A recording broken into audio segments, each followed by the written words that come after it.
50,000 रुपये प्रोत्साहनपर अनुदान नक्की कोणत्या शेतकऱ्यांना मिळणार? राज्य शासनाच्या माध्यमातून शेतकऱ्यांसाठी पुण्यश्लोक अहिल्यादेवी होळकर कर्जमुक्ती योजना 2026 राबवली जात आहे. या योजनेच्या अंमलबजावणीची प्रक्रिया सुरू झालेली आहे. बँकेमध्ये अपूर्ण असलेल्या कागदपत्रांसह शेतकऱ्यांना बोलवण्यास सुरुवात झालेली आहे. शेतकऱ्यांना ॲग्रीस्टॅकवरती नोंदणी करण्याचे आवाहन करण्यात येत आहे.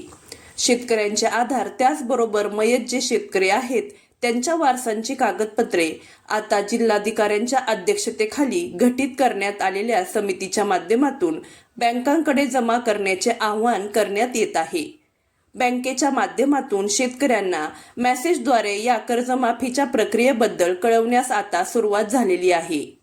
ही प्रक्रिया पार पाडली जात असताना अनेक साऱ्या शेतकऱ्यांचा गोंधळ होत आहे की आम्ही या योजनेच्या अंतर्गत पात्र आहोत का?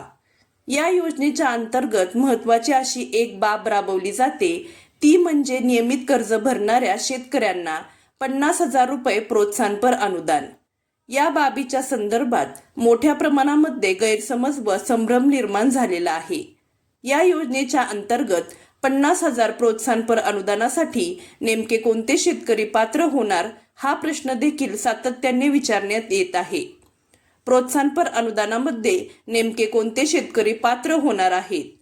या योजनेच्या अंतर्गत 2022-23 म्हणजेच ज्यांनी 1 एप्रिल 2022 नंतर कर्ज घेतले आहे, 2022-23, 2023-24 आणि 2024-25 या 3 वर्षाच्या अंतर्गत असलेली कर्ज, या कर्जापैकी 2 वर्ष ज्या शेतकऱ्यांनी आपल्या कर्जाची परतफेड केलेली आहे असे शेतकरी याच्यासाठी पात्र असणार आहेत.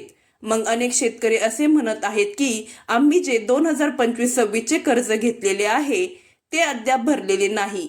असे जर अल्पमुदतीचे कर्ज असेल तर व ते भरलेले नसेल तर त्या शेतकऱ्याला 50,000 रुपयाचे अनुदान मिळणार नाही. परंतु एखाद्या शेतकऱ्याने जर 2022-23 आणि 2023-24 या 2 वर्षामध्ये कर्ज घेऊन त्याची परतफेड केलेली असेल आणि त्यानंतर कर्ज घेतलेले नसेल तर तो शेतकरी या नियमित अनुदानासाठी म्हणजेच 50,000 रुपयासाठी पात्र असणार आहे.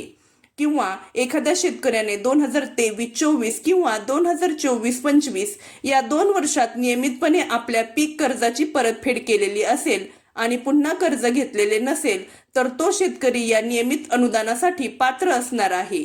आता एखाद्या शेतकऱ्याने समजा 2022-23, 2023-24 आणि 2024-25 मध्ये कर्ज घेतलेले आहे आणि 2025 मध्ये कर्ज भरून पुन्हा नव्याने कर्ज घेतलं नाही असा शेतकरी देखील या 50,000 रुपयांच्या अनुदानासाठी पात्र असणार आहे.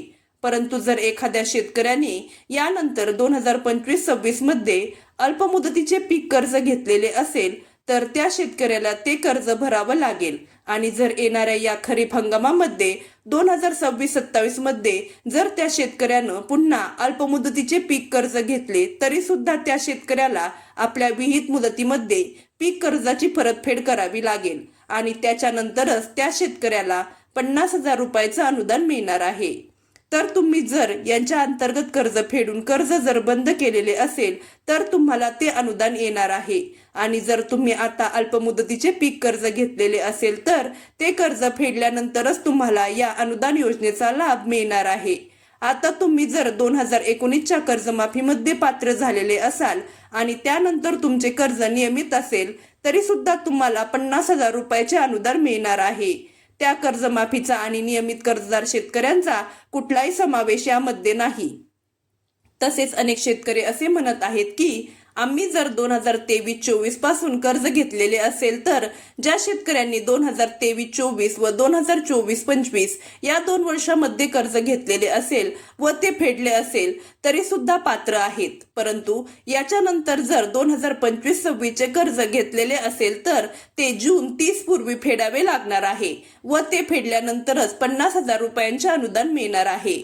जर पुढचं कर्ज घेतलं तर ते कर्ज सुद्धा फेडावे लागणार आहे. अशा प्रकारची GR मध्ये तरतूद करण्यात आलेली आहे. त्याच्यामुळे बरेच सारे संभ्रम निर्माण होत आहेत. तुम्ही कुठल्याही 2 वर्षांमध्ये कर्जाची परतफेड केलेली असेल आणि त्याच्यानंतर आता अल्पमुदतीचे कर्ज घेतलेले असेल तर ते कर्ज फेडल्याशिवाय तुम्हाला अनुदान मिळणार नाही. अशा प्रकारची यामध्ये एक अट आहे. त्यामुळे गैरसमज निर्माण होत आहे. जर तुम्ही तुमचे कागदपत्रे अद्याप बँकेमध्ये दिलेले नसतील तर लवकरच आपल्या बँकेच्या शाखेत भेटून कागदपत्रे देऊ शकता. अशाच नवनवीन व महत्त्वपूर्ण माहितीसाठी आपल्या चॅनलला सबस्क्राईब करा. चला तर मग भेटूया पुढच्या व्हिडिओमध्ये. धन्यवाद.